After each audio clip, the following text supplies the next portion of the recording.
views expressed on this program are those of the hosts, guests, and callers, and are not necessarily those of this station, its management, or other advertisers. You're listening to Transformation Talk Radio.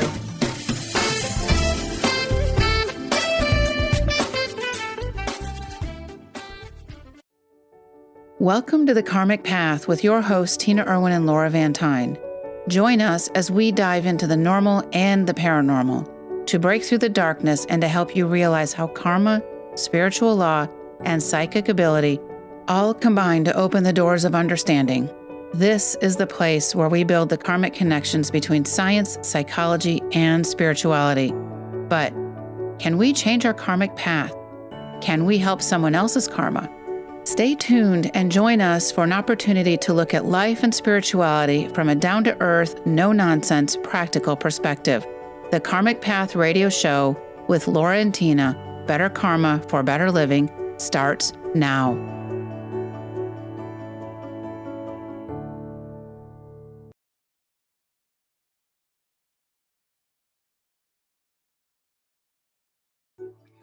Hi, everyone. Thank you for joining us at the Karmic Path. Today was kind of a fun day for us. We did a show earlier through Transformation Talk Radio at radio station KKNW out of Seattle this morning. And that show was about ghosts, ghost myths, and ghost facts. And it was a lot of fun. And check it out. You can watch it at thekarmicpath.com and also on the Facebook Live. And we'll get the video up on YouTube soon.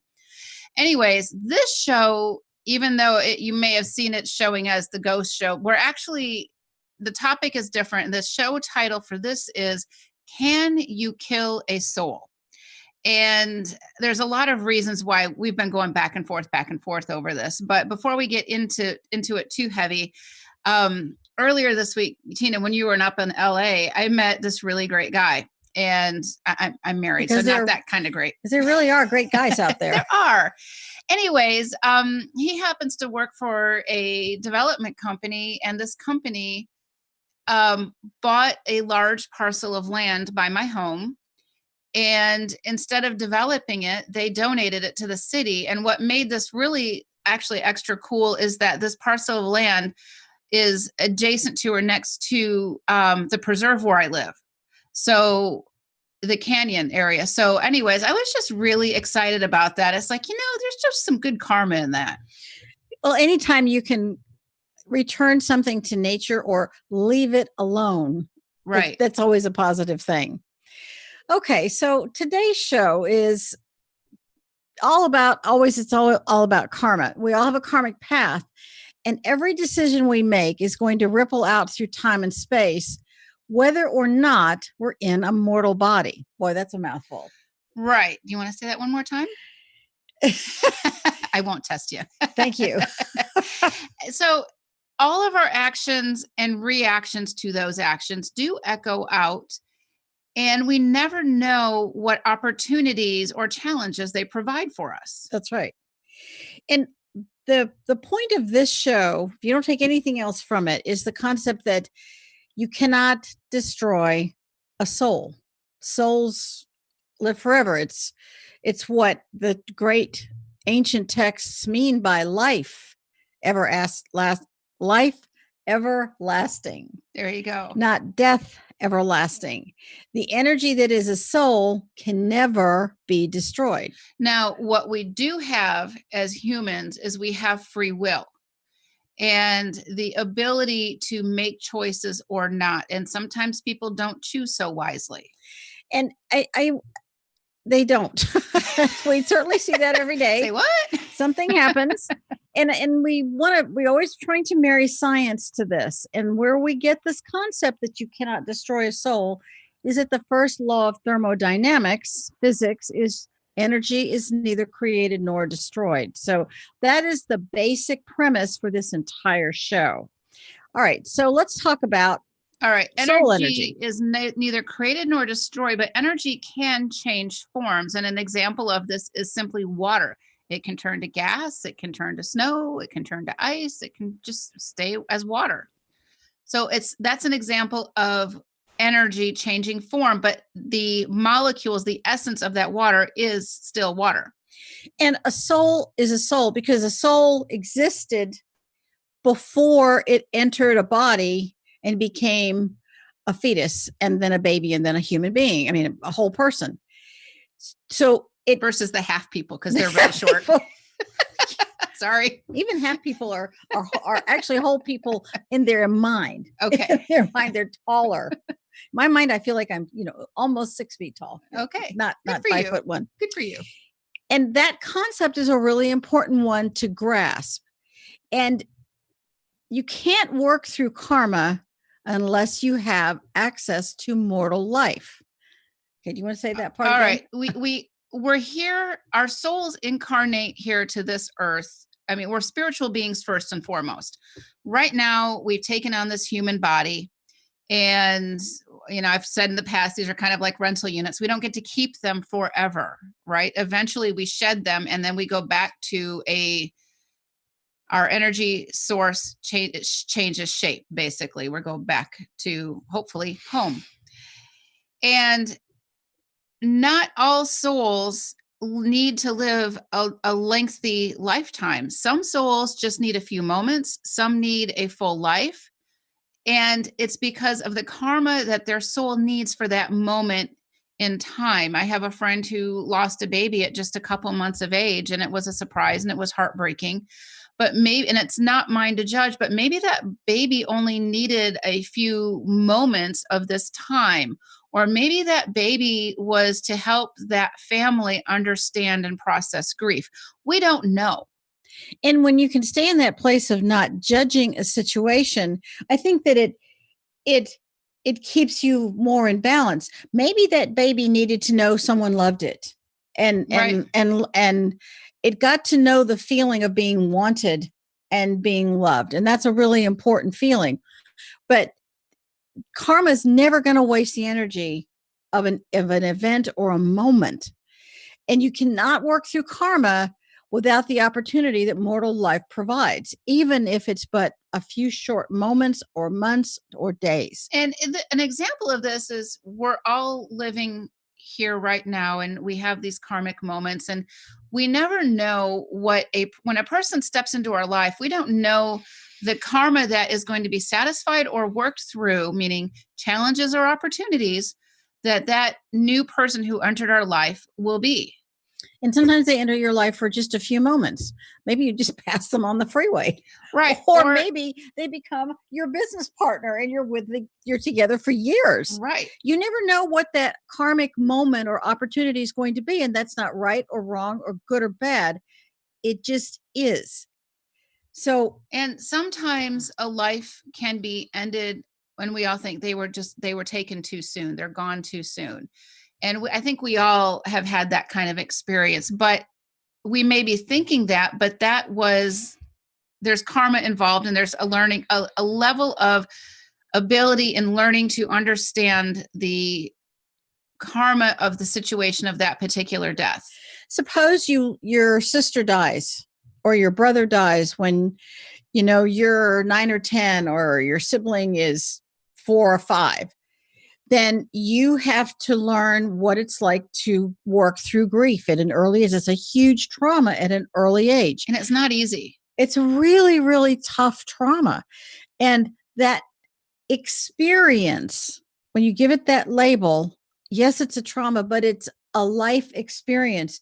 It's going to change you. It's going to change your perceptions of things.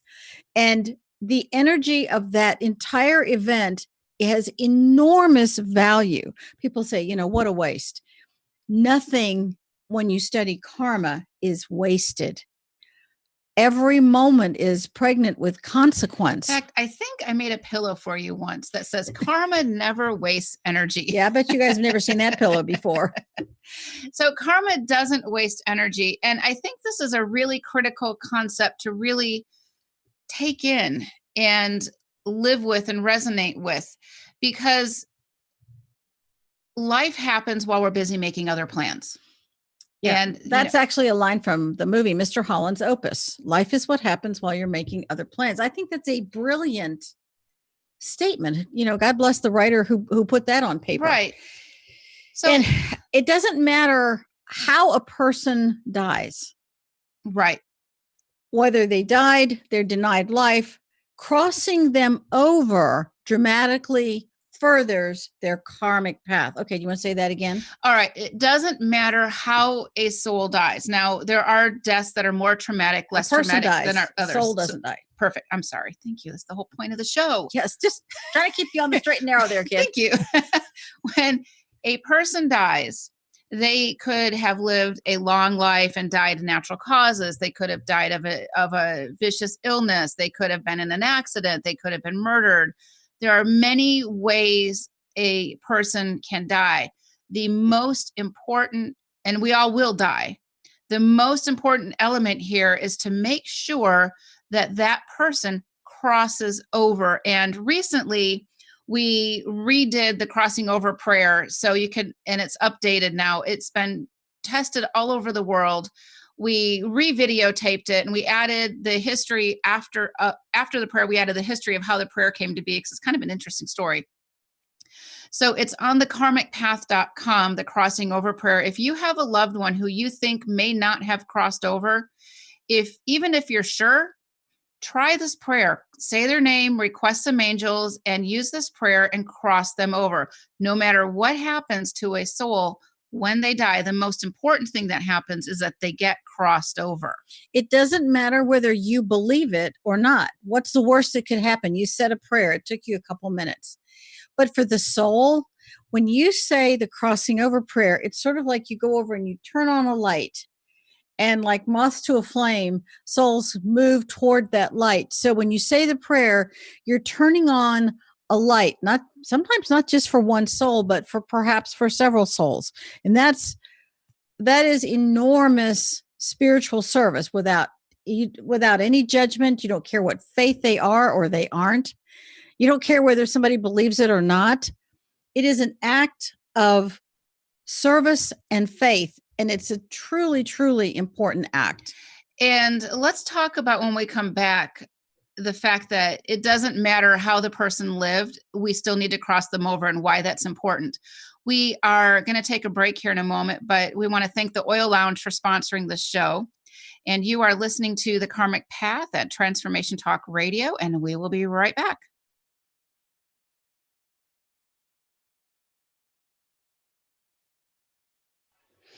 Welcome back. You're listening to Transformation Talk Radio, and this is the Karmic Path. And we've been discussing what happens to the soul of a person who's murdered, the murderer, somebody who dies of natural causes, someone who dies by suicide, long illness, sudden accident. We're going to take just a minute to talk about what happens there. So go ahead, Laura. All right. Take it away. So what made me think of this was we have crossed over some nasty murderers.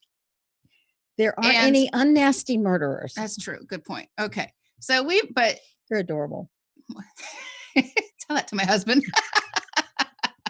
So we've crossed over some pretty nasty murders, some very difficult people. And the reason why we do this, and we do it without judgment, is because when a violent, vicious person dies and they do not cross over, they languish in the fourth dimension, or the hells or limbo or whatever it is you want to call it.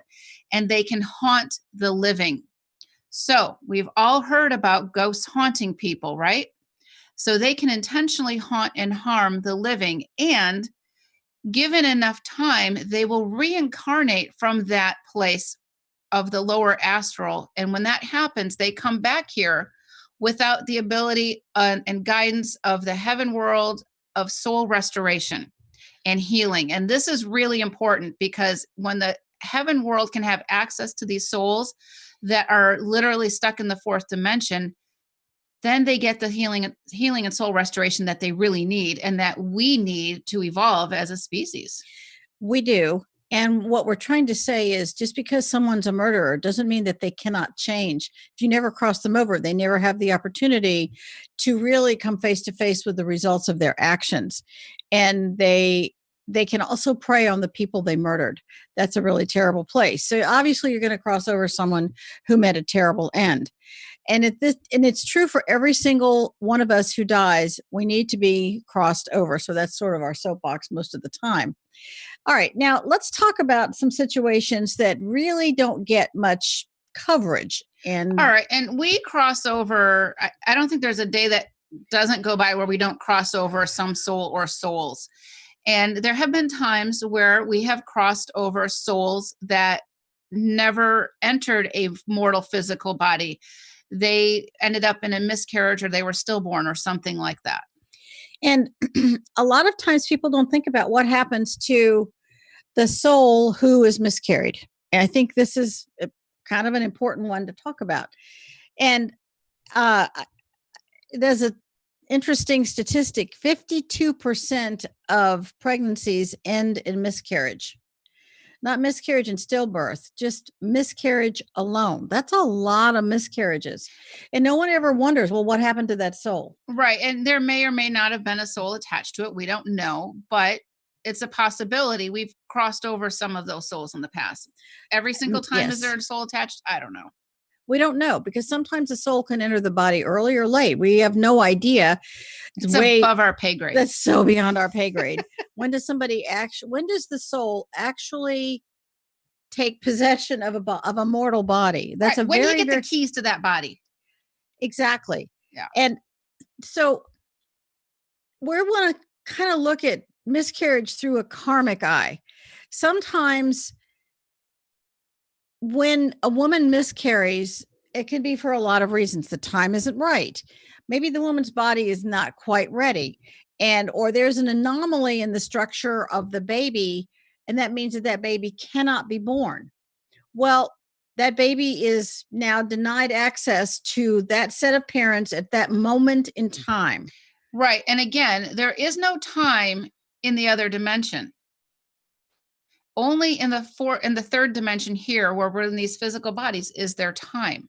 So they're denied access at this moment in time. It doesn't mean that they can't come back.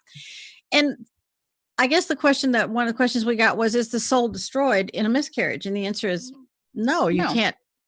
It's a violation of physics. You can't destroy the soul with a miscarriage. It's just that the soul didn't get to come in at that point in time. That's it. And this is why reincarnation is so important to understand. And, I know there's a lot of faiths that do believe in reincarnation, a lot of faiths that don't believe in reincarnation. But if you really think about it, are we really going to come in here and live one mortal lifetime and be done with it? Or we're miscarried and then we never get another chance to come back. And sometimes there's some unusual situations that parents actually have knowledge of. You get pregnant, but you miscarry. And then maybe that means that you can get pregnant. Sometimes a miscarriage, it can be a sign of hope. It can be this sort of convoluted sign of hope that, okay, well, actually means I can get pregnant.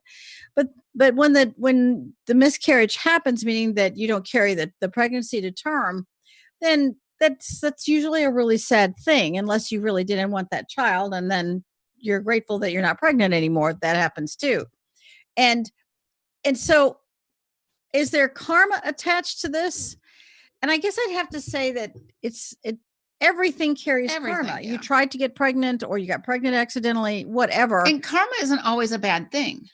No, it just means that sometimes maybe that soul got to see, okay, I'm kind of testing the waters. Is the time right to join this set of parents, to join this family? Because you drop into the drama of whatever family you happened to be focusing on. And all families have just a wee bit of drama, right?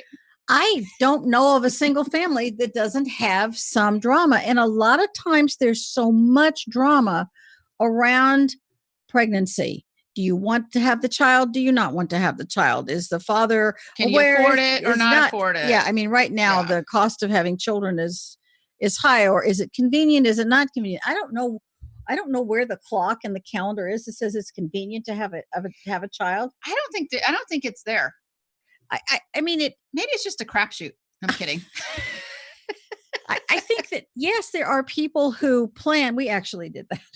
Good for you. We had a plan, and it worked out just exactly well, we planned it. And then we had other things happen that weren't at all what we planned, and we were blessed a third time. So it's kind of amazing. And there are always karmic opportunities with whatever decision we make or whatever happens with us. If there's a miscarriage and the family is grieving it, there's karma with that, right? How are they handling it? How are they dealing with that grief? So, you can look at things as they happen to us with the karmic eye. My so-and-so is sick and ill, they may die. And okay, what does this mean? How can I step in? How can I be compassionate and helpful? There's always an opportunity to learn something in every single situation. And that includes a miscarriage or a stillborn. Sometimes a miscarriage has a very unusual effect. It can cause the woman to realize how much she really, really, really wanted that child. Or it can cause her to realize she really didn't want that child at that point in time. And again, that's without judgment. That's okay. Those are without judgment. In any case, whenever, like we said earlier, if there's ever a death or a miscarriage or stillborn or something, use that crossing over prayer to make sure that that soul crosses back over into the heaven world. And I've had several women who had a child and always felt that they'd had twins. And in one really interesting case, she had a lot of issues. The mom had a lot of reproductive issues. And I said, when you're describing your pregnancy, it sounded like you were preeclamptic, and that happens with firstborn male children and twins or multiples. And she said, well, I had a daughter, but you can be preeclamptic with a daughter too. But she said, I always felt like I had twins. And I said, really? And I said, did you actually ask about it? She said, yes, I was convinced I had 2 children. And they kept saying, no, you didn't. No, you didn't. No, you couldn't have had 2 children. And this was back before ultrasounds and stuff. This was before ultrasounds. This was in the early 80s. Or no, this late 70s. Late 70s. Okay. And so they didn't do those things then. And she was convinced. Well, come to find out, she was just having this discussion with her grown daughter who said, oh, I know I'm a twin. Okay, revelation here. So the twin, her daughter said, I know I'm a twin. I know my twin died, and I know my twin is always with me. I know I'm never alone. And I want to help this twin, but I don't know what to do. It was really a poignant thing. And this was before we had written the crossing over prayer.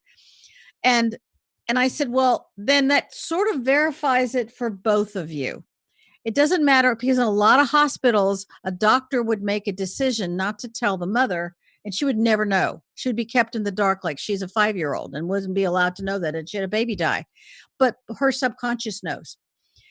And what happened was we did a special ceremony. We did special prayers for this child. She gave the child a name, and she crossed the child. She and her daughter crossed that child over. And they said it was like this light. Somebody had turned the lights on in their life. They felt so much better, because it's as if, yes, we know this child died, and now we've helped the child in the last way we possibly could, the twin and the mother, and now they felt at peace. It was a very strange feeling. And that baby, I'm going to call it a baby soul for lack of a better term, was never destroyed. No, the soul was never destroyed. And who knows when that soul might come in. Maybe that soul will rejoin. But because the soul was crossed over, there's no way of knowing. It used to be they thought you could reincarnate in 152 years. But sometimes it's 1,000 years, 1,000 mortal earth mortal time years. And you don't really know. It depends on what karma is attached above our pay grade. It depends on what karma is attached to the entire family constellation or drama that goes along with that. And I think it's just a really, really, really interesting thing. And if that has ever happened to you, or you had a miscarriage, go to thekarmicpath.com and get out the crossing over prayer, and ask an angel to attach to that miscarried soul and cross that soul over. And you're listening to The Karmic Path on Transformation Talk Radio. And again, our special thanks to the Oil Lounge for sponsoring us, and we'll be right back.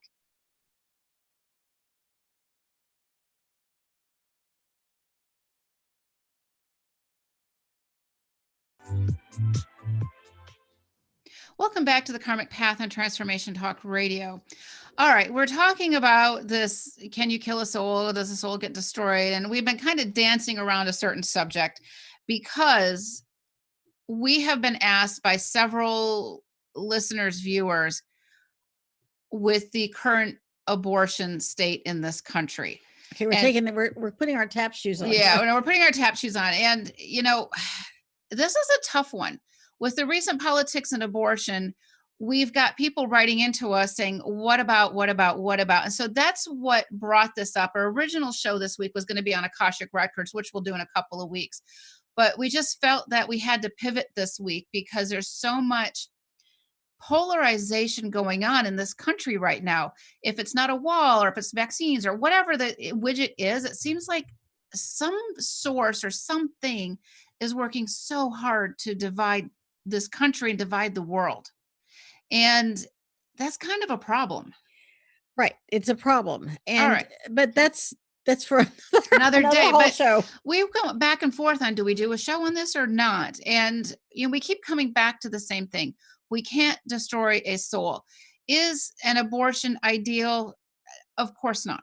But no one in their right mind wants to go through that. And there are people not in their right mind. I have met them. So, but we have to go back to the first law of thermodynamics. Energy can neither be created nor destroyed. So, and this is absolutely true of soul energy. In our book, Soul Evolution, Past Lives and Karmic Ties, we talk about the fact that our souls are eternal. And everything we do, we've said this, incurs karma. If somebody chooses to have an abortion, they earn karma. If they choose not to have an abortion, they earn karma. That, I'm going to call it a baby soul, in either case earns karma. It's just what it is. But you cannot destroy the soul. You can't. And when the soul, a great master was asked one time, can you talk about the question of abortion? He said, well, perhaps in the next life, they'll choose more wisely. They chose parents that took this action. And he wasn't judging the soul and he wasn't judging the parent. He just made an observation. That soul chose poorly. I mean, that was actually a quote. That soul chose really poorly. It's like, okay. We don't all make good decisions. And if you are a soul and you're choosing parents that don't want you, you're not convenient, but you've got to work off karma. So you're going to try and have any access to a mortal body so you can incarnate and live again. Then what happens in abortion is that those parents denied that soul access to them as parents. That's not we're not judging it. We're saying that's actually what happens. That set of parents denies that soul access to them as parents. Now, in the difference with miscarriages, it happens by a natural event. You don't even know why it happens. Right, an intention. And with abortion, there is an intention. And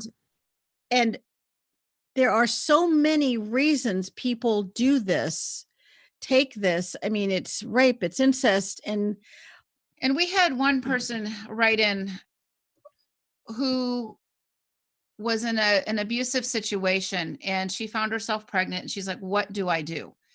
And we're not going to tell anybody. We're not ever tell somebody. We're not ever going to tell anybody what to do. But her concern was if she has this baby, she isn't, incurring karma for the potential abuse. But if she doesn't have the baby, she's incurring karma for that abortion.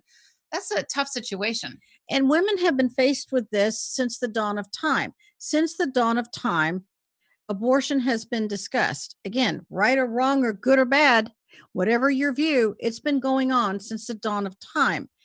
And ironically, in today's time, the abortion rate is actually, hard to believe, dropping. And it's gone from 1.2 million in this country in 2014 to roughly 800,000 in 2017. So that's a significant drop. That's a significant drop. It's dropping. Things are beginning to shift. And I would love to say that we can legislate against rape and incest and abortion, things that we find we wish would not ever happen.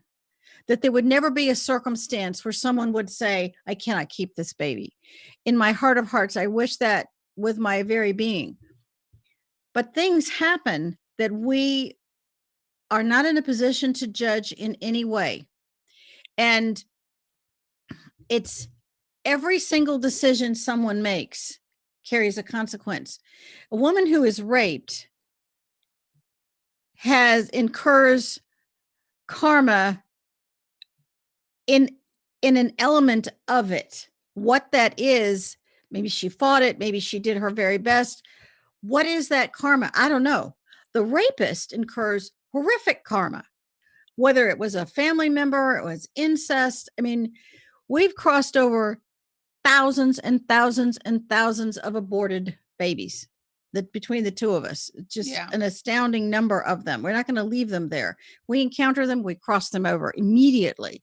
So maybe they don't come back right away. Maybe they have comfort and care and love in the heaven world. Maybe in the heaven world, they know what love feels like because they didn't feel it as they were trying to enter this particular family dynamic. And there is a family dynamic no matter what. And so I've had women say, I can't believe that I was raped by my brother, my uncle. I mean, one woman, I had a client who was gang raped by her brothers for 10 years. And I can't even imagine what her life was like. And it was not for me to sit in judgment of her. I don't know if she had an abortion. I know that her life created horrible fractures within her. And it made her personality a very difficult personality. These traumas happen to everybody. The degree of the traumas vary from person to person. Family situation, everything ebbs and flows in degrees. And what she went through, that client, is the stuff that horror stories are made out of. I've had people tell me how horrified they were that they had an abortion. I've had the same stories told to me. I wish I'd had an abortion because then my child wouldn't have been so brutally abused. I crossed over a ghost who had murdered her 4 children. This was in the 20s in Hollywood. That is actually in Ghost Stories from the Ghost Point of View. Volume 3. It's called the Acting Couch. Yeah. And she fed her children poison and she killed all 4 children.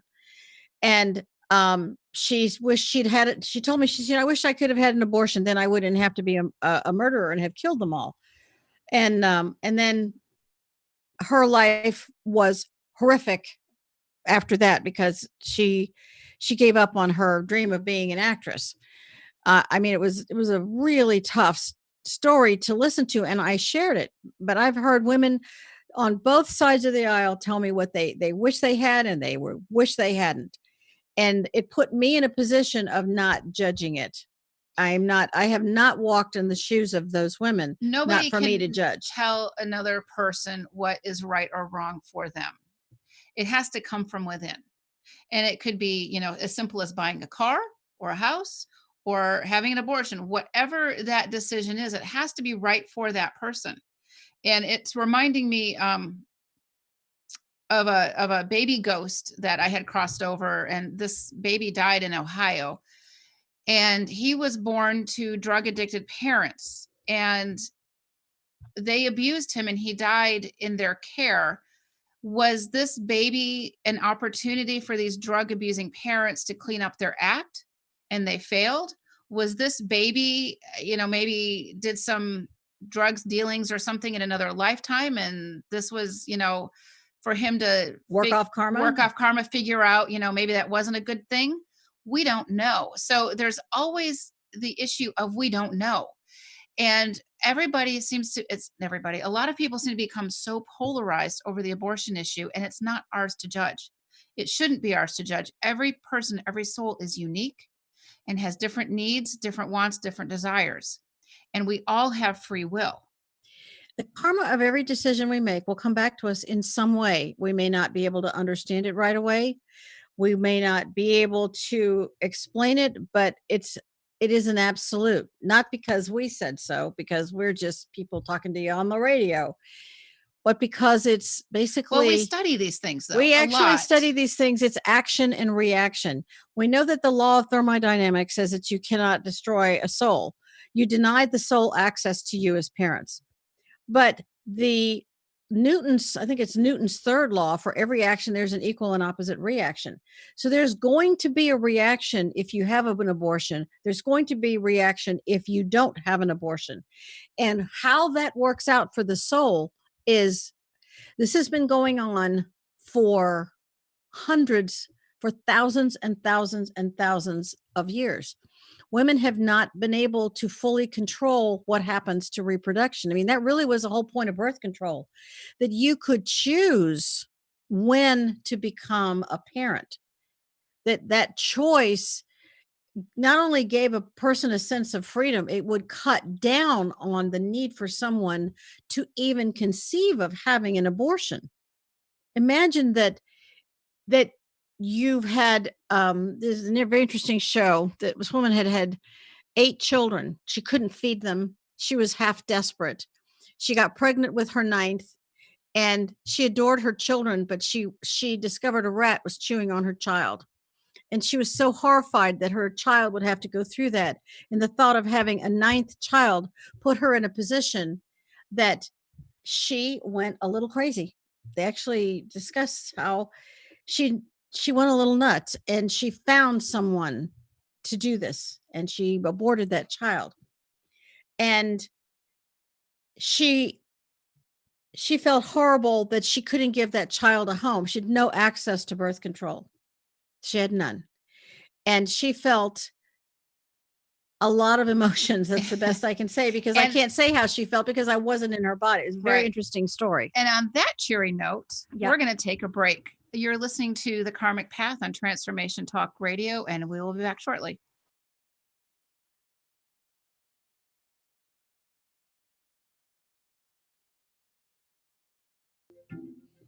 Welcome back to The Karmic Path on Transformation Talk Radio. We're discussing this. Can you kill a soul? Can you kill a soul? And the topic sort of wound its way around to the abortion question that we've been asked many times. What is the karma of abortion? And it's not for us to judge or to say what the karma of abortion is, but karma is incurred whenever there is conception. So, I mean, we can say that for sure. Yeah, there's karma incurred when I get in my car. There's karma incurred. Absolutely. When. What point is very, very important to make is that there are patterns in society. We have legislated against rape and incest, and in many states now, abortion. We still have rape and we still have incest, and the probability is people will still find back alley abortionists. And as sad as it makes me to say that that's going to happen, or they'll go to other states, I think that is a true statement. But there's a bigger picture here, and the picture has to do with family patterns.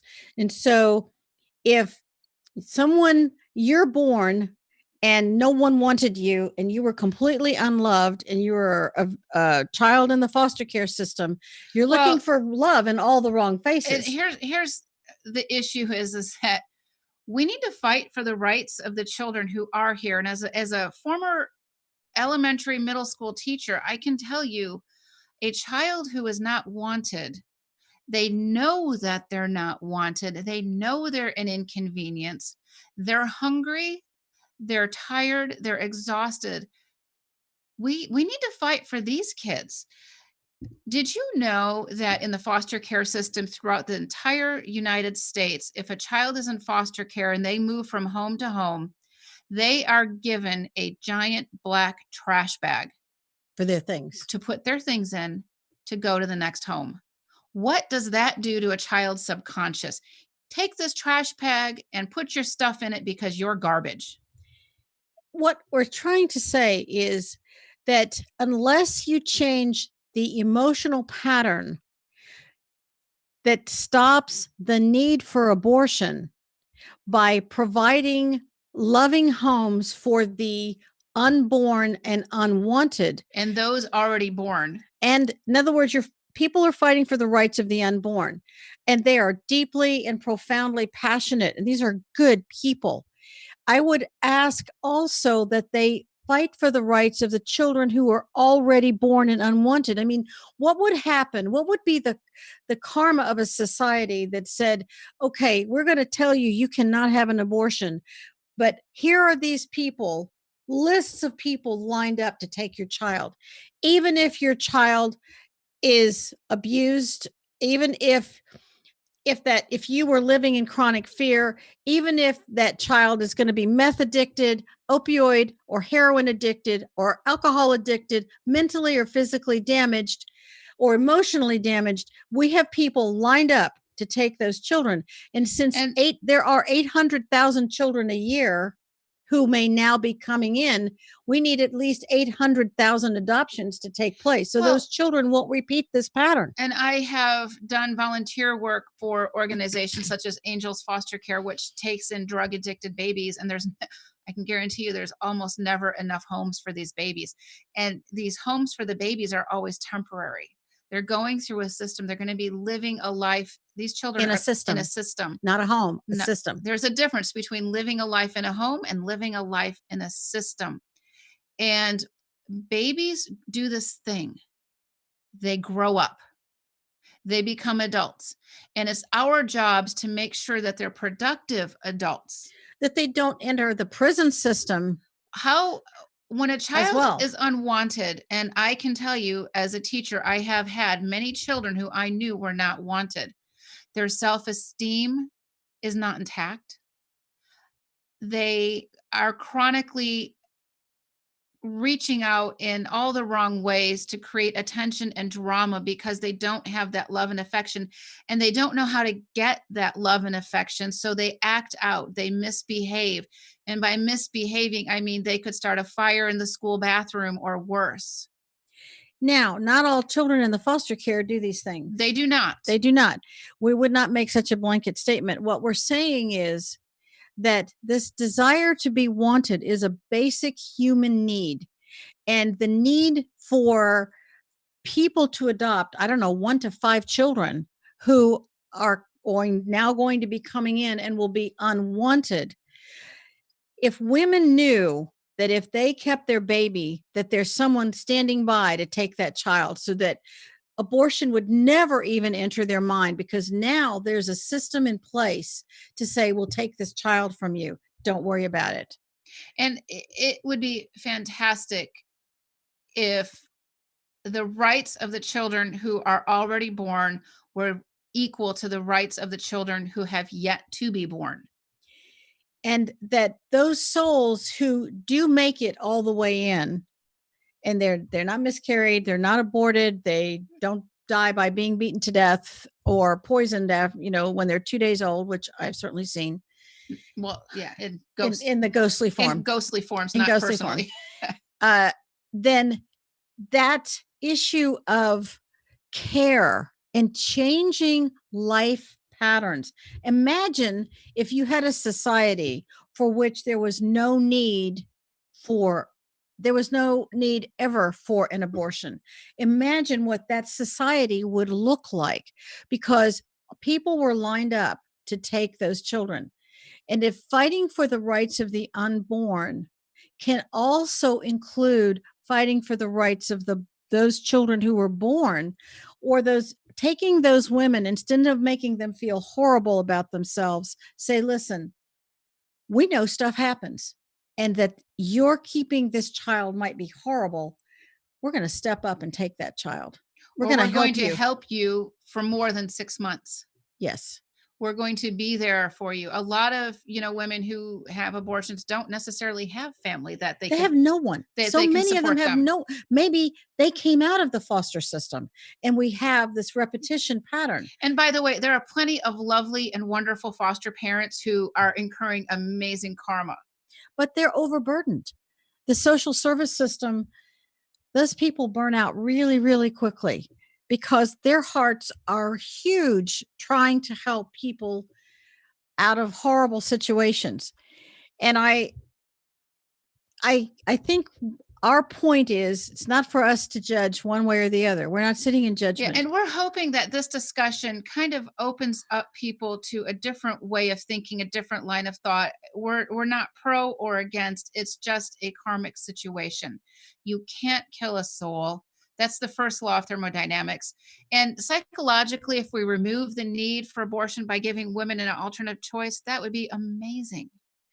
And spiritually, use the crossing over prayer. If you feel or you suspect or you know you have a soul with you, a ghost with you, it could be, a miscarried soul, it could be, a 90-year-old man or whatever it is. Really creepy. Go to what happens.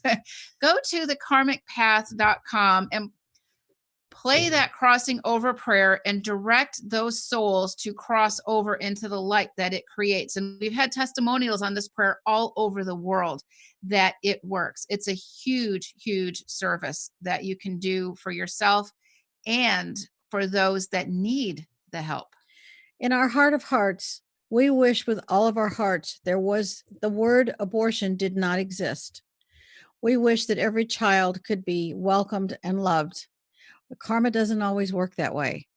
And if we have an opportunity to participate in shifting the karmic path of someone who is in a tough place, maybe that's a karmic opportunity we might all want to consider.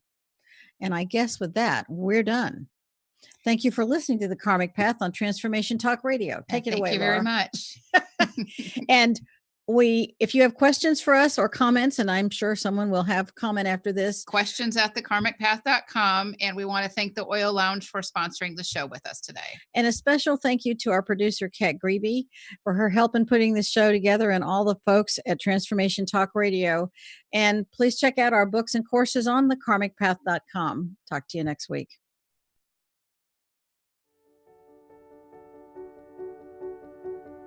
Thank you for spending time with us on the Karmic Path Radio Show. Listen live every Thursday at 4 p.m. Pacific Time as we explore the fascinating elements of karma and how to make those critical connections between spirituality, science, and psychology. Both of us are seasoned psychics living ordinary lives in public education and the military. Tina and I both have a deep-rooted dedication to learning how the unseen world works and to share this knowledge. Learn how to create a heightened sense of understanding and karmic awareness for greater personal balance with the Karmic Path. For more information, visit thekarmicpath.com.